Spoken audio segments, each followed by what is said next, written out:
Pagkatapos ng 2 araw nating pagpapahinga dito sa Denmark, mga kamoy-moy kadamoy, tayo'y lilipad na naman pa Greenland. Dahil nung unang mga araw nga, hindi kami nakalapag dito sa Greenland dahil sa sama ng panahon. Makikita nyo naman ay sobrang puno ng yelo yung palibot ng Greenland. Pagkatapos ng mga 5 oras ay narito na kami sa Qaqortoq, Greenland. Dati napapanood ko lang to sa vlog ni Pinoy in Greenland.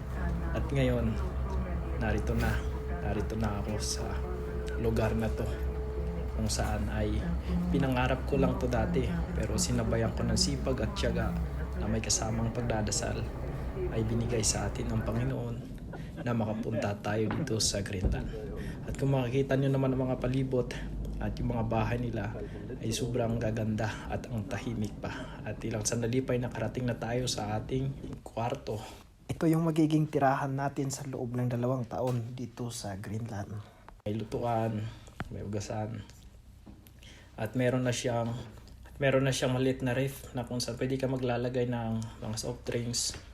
So yan, merong aparador, lagay ng mga damit, at ito'y maliit na lamesa paharap dito sa labas. At kung makita nyo, yan yung view dito sa labas ng aming camp or barracks. Dito nga pala sa company namin, mga kamoy-moy kadamoy, ay libre na yung pagkain at meron ng tagaluto sa amin. Magkakain na lang kami papunta doon sa canteen. Yan yung CR, yan heater, tapos dito merong bathroom. At hanggang dito na lang muna ang video ko, at kung gusto niyo malaman kung saan at paano mag-apply papunta dito sa Greenland, paki-follow and share naman ako sa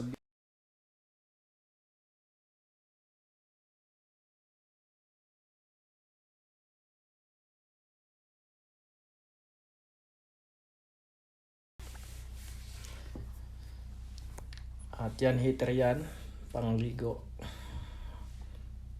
At ito yung maliit na kwarto ko dito sa Greenland. So paki-follow and share naman ako kung gusto niyo malaman kung paano mag-apply at saan papunta dito sa Greenland.